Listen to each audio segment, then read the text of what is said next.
MBBS in abroad. Apollo MedSkill 6 years of MBBS program will be completed in 35 lakhs only. మిగతా మీరు almost 40+ years నుంచి ఇండస్ట్రీలో ఉన్నారు. ఇంతమంది నోన్ క్యారెక్టర్స్కి మదర్స్గా చేశారు, హీరోస్కి ఇంతమందికి చేసిన తర్వాత మీ కాంటెంపరీస్ కావచ్చు, మీ తర్వాత వచ్చిన వాళ్ళు కావచ్చు, బోల్డ్ అంతమంది సోషల్ మీడియా అకౌంట్స్ని మెయింటైన్ చేస్తూ ఉంటారు. ఇన్స్టా రీల్స్ ప్రతిరోజు ఎక్కడున్నారు, ఏ షూట్ చేస్తున్నారు, ఎవరితో ఉన్నారు, ఏ క్యారెక్టర్లో ఉన్నారు, అన్నీ రీల్స్ రూపంలో ఇన్స్టాగా వచ్చేస్తూ ఉంటాయి. మీరు ఎందుకు కనిపించరు అలా? నాకు ఫిలిమ్స్ చాలు, సోషల్ మీడియా అవసరం లేదు. అది ఇప్పుడు వచ్చింది. 40 years ముందు సుధాన్ని తెలిసే ఇండస్ట్రీకి వచ్చేటప్పుడు 81లో ఇండస్ట్రీకి వచ్చేటప్పుడు ఏ సోషల్ మీడియా ఉంది? అసలు ఫోన్లు ఏమున్నాయి అక్కడ? సెల్ ఫోన్ లేదు కదా. ఒకటి చెప్పనా, ఇది తప్పుగా అనుకోవచ్చు, ఇది 100% ట్రూ. ఓపెన్ హార్టెడ్గా చెప్తున్నాను. సోషల్ మీడియాని రావడం వల్ల డిసడ్వాంటేజెస్ చాలా ఉన్నాయి, బ్యాడ్ ఎక్కువ జరుగుతున్నాయి చాలా వరకు. ఇది వాళ్ళు తప్పుగా కూడా అనుకోవచ్చు. ఎందుకు అందులో ఉన్న మంచిది తీసుకోరు, చెడు ఎందుకు తీసుకుంటారు? ఇంకోటి, ఇప్పుడు ఒక ప్రోగ్రాం ఉంది, మనం చేస్తున్నాం. ఇప్పుడు కవిత నేను మంచి ఫ్రెండ్, సుధా గురించి మీకు తెలుసుకోవాలి. మంచి ఫ్రెండ్స్ అయితే ఓకే, తెలియని వాళ్ళ గురించి నేను ఎందుకు తెలుసుకోవాలి? When there is an unknown person, why should I know about them? Why should I waste my time? నా గురించి వాళ్ళకి తెలియాల్సిన అవసరం లేదు, వాళ్ళ గురించి నాకు తెలియాల్సిన అవసరం లేదు. ఇది సోషల్ మీడియాలో బ్యాడ్గా వెళ్ళిపోతుంది కాబట్టి దాని మీద ఇంట్రెస్ట్ లేదు. అలాగే రీల్స్ అని చేస్తారే, I'm not against of them. Why you are wasting your time and energy అంట నేను. మేం చేసిన దాన్ని మళ్ళీ రిపీట్ చేయడానికి మీరెందుకు? మేమే చేస్తాం కదా, అయిపోయింది కదా. ఒక ఎంటర్టైన్మెంట్గా చేసేయండి. దాని బదులు మీరు వేరే దాంట్లో కాన్సన్ట్రేట్ చేశారంటే టైం వేస్ట్ అవ్వదు, మీరు ఇంకా నాలెడ్జ్ పెరుగుతూ వెళ్తుంది. అయితే సోషల్ మీడియా అకౌంట్లు అటు ఇన్స్టా కావచ్చు, ఇటు యూట్యూబుల్లో కావచ్చు, వాళ్ళకంటూ ఒక ఛానల్స్ పెట్టుకొని ఇవన్నీ మా హౌస్ టూర్, లేకుంటే మా బీరువా టూర్, మా ఫ్రిడ్జ్ టూర్, మా బాల్కనీ టూర్, ఇవన్నీ చేసి పెడుతుంటారు కదా. నేను ఏం తింటాను, బాయిల్ ఎగ్ని కూడా ఎలా తింటాను, ప్రతిదీ ఉంటుంది కదా అందులో.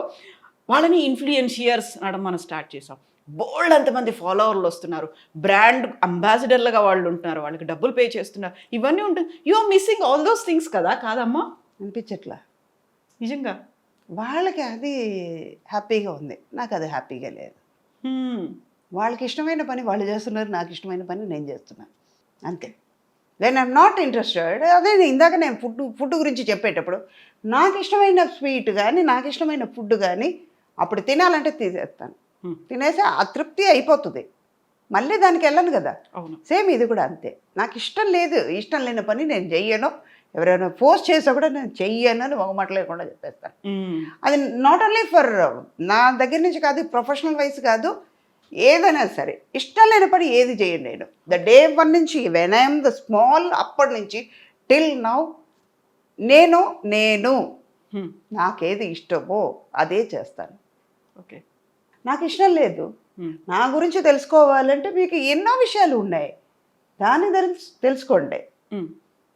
సుధా గురించి తెలిసి టైం ఎందుకు వేస్ట్ చేస్తారు అంటారు నేను. అమ్మ, ఇన్ని మనం మాట్లాడుకున్నప్పుడు సుధా గారిలో ఒక హిడెన్ టాలెంట్ ఒకటి ఉందంట. ఏమిటది? ఇమిటేట్ చేస్తారంట మీరు.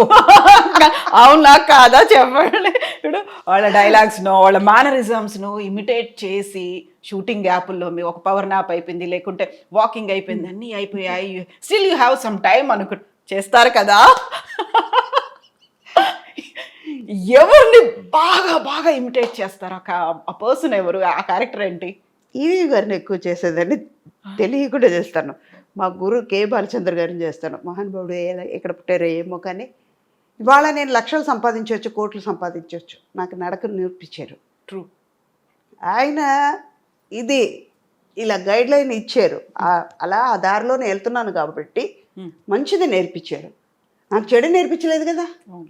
ఇలా ఉంటే మంచిగా ఉంటావని చెప్పారు కాబట్టి నేను మంచి దారిలోనే వెళ్తున్నాను. ఇష్టం ఉన్నది చెయ్యి అన్నారు, నాకు ఇష్టం ఉన్నది నేను చేస్తున్నాను. ఆయన చెప్పిన మాటల్లో నేను ఉన్నాను కాబట్టి హ్యాపీగా ఉన్నాను. ఓకే. ఆ తర్వాత ఇంకోటి ఏంటంటే ఆయనలో ఉన్నది ఏంటంటే చాలా టెన్షన్గా ఉంటారు ఆయన బాలచంద్ర గారు, మామూలుగా ఉండరు.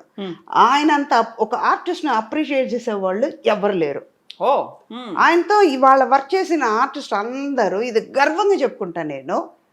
మా వాళ్ళు బాలచంద్ర గారు ఇంట్రొడ్యూస్ చేసిన ఆర్టిస్ట్ ప్రతి ఒక్కళ్ళు హై లెవెల్లోనే ఉన్నాం, మంచి లెవెల్లో ఉన్నాం, మంచి స్టేటస్లో ఉన్నాం. వాళ్ళందరూ మంచి ఆర్టిస్ట్గా అయ్యాం. అలాగని మిగతా వాళ్ళు లేదని చెప్పలేదు నేను. పర్ఫార్మెన్స్ ఎలా చేయాలి, ఒక క్యారెక్టర్ని ఎలా ఎలివేట్ చేయాలనేది నేర్పించారు ఆయన. ఆయన ఇమిటేట్ చేసి వెనకాల చేస్తాను అనమాట. ముందు కూర్చుంటారా ఆయన? చూస్తారు భయం చెయ్యను, ఇది చేస్తున్నాను. ప్రభు ఊరుకోవచ్చు కదా, చెప్పారా? చెప్పారు సార్ మీలాగనే చేస్తుంది వెనకాల చూడండి, అర్థం చూపించి చేస్తారు ఎలాగా అనేది. యాక్టింగ్ చేయవు, ఇదన్నీ కరెక్ట్గా చెయ్యి, ఇది అది మా ప్రాణం తీయడానికి ఇదన్నీ చేస్తారా? అక్కడ కెమెరా ముందు ఏం కావాలో అది చెయ్యి, నేను ఇచ్చిన క్యారెక్టర్కి ద్రోహం చేయకుండా కరెక్ట్గా ఉండు, ఇదంతా తర్వాత పెట్టుకున్నారు. అప్పటి నుంచి మానేశారు. అలాగ ఒక 2-3 రోజులు ఒకళ్ళని గ్రహిస్తానమాట. మేనరిజమ్స్ ఎలా ఉంటుంది, వీళ్ళు ఏం చేస్తారు, ఓకే వాళ్ళని హామ్ చేయకుండా వాళ్ళు ఎంజాయ్ చేస్తారా, ఎలాంటి మెంటాలిటీ ఉంది అని తెలుసుకున్న తర్వాత చేస్తా. అతడు షూటింగ్లో ఇలాగే చేస్తాను. త్రివిక్రమ్ని ముందు 2-3 పిక్చర్స్ చేస్తాం. ఆయన అంతా అబ్జర్వ్ చేసిన తర్వాత ఓకే సలడ్ వన్ మోర్ అంతా బాగుంది కానీ మళ్ళీ 1 more కావాలి. ఇది చెప్పిన తర్వాత మహేష్ బాబు పక్కన నేను, మహేష్, త్రిష అందరూ ఉన్నాం కదా అప్పుడు. ఇప్పుడు ఓకే అంటారు, ఎక్సలెంట్ అంటారు, 1 more అంటారు ఆయన. నన్ను ఆయన గమనించారు, సుధా గారు ఇలాంటి మామూలు వాళ్ళు కాదండి మీరందరూ, మిమ్మల్ని మహేష్ బాబు ఊరుకోవచ్చు కదా, మిమ్మల్ని మీలాగనే ఇమిటేట్ చేసి చూపిస్తున్నాడు, ఇలా చూడటమాట. త్రివిక్రమ్ను బాగా గమనించండి, స్టేజ్లో మాట్లాడినా కూడా మైక్ ఇలా పట్టుకున్నా అంటాడు, నవ్వుతారు, ఆ తర్వాత వాయిస్ వస్తుంది, మాట వస్తుంది. ఇది ఆయన చాలా వరకు చెప్పారు. అయ్యో మీతో నవ్వుతారు కానీ మామూలు వాళ్ళు కాదండి, ఏడిపిస్తున్నట్టు ఏడిపిస్తారు, కానీ ఇలాంటి విషయాలన్నీ ఉన్నాయని. అలాగే విజయభాస్కర్ గారు ఆయన ఓకే చెప్పారంటే 1 more అని మాకు ఓకే గుడ్ అన్నారంటే షార్ట్ ఓకే అండి, ఇది టేక్ ఓకే అయింది, వెళ్ళిపోదాం అంటాం. సేమ్ ఇవాళ కూడా మొన్న వాళ్ళ అబ్బాయి పిక్చర్ చేసేటప్పుడు కూడా అదే జరిగింది.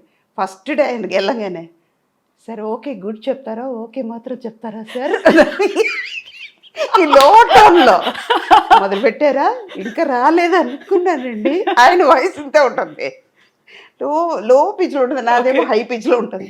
అది చాలా అమాయకంగా సార్ ఓకే చెప్తారా, ఓకే గుడ్ అని చెప్తారా సార్.